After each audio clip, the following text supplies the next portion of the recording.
Voy, uxlaqolibman-ku.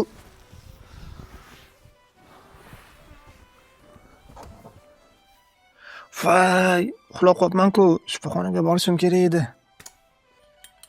Ha, ertalabdan qayerga shoshyapsan? Nimasini aytasan? Shifoxonaga borib, ukollarimni olishim kerak edi. Endi hozir uxlab qolganman, endi soatlar navbatda qolib ketaman hozir. Shunga shuncha vahima qilasanmi? Maykir ilovasi bor-ku. Shu ilova haqida hech eshitganmisan? Yo'q, nima o'zi u? Eshitmagan ekanman. Zamon orqada qolgansan-da. Ilovani ko'rsataman. Ilovani Play Market yoki App Store'dan yuklab olasan. Undan so'ng ilovaga kirasan. Kirgandan keyin mutaxassis chaqirish bo'limi bor. Unga kirganingdan keyin hamshira bo'limiga kirasan. Bu yerda mutaxassis jinsini tanlaysan. Misol uchun erkak. Keyin ukol olishni tanlaysan bitta. Keyin keyingi bo'limga o'tasan.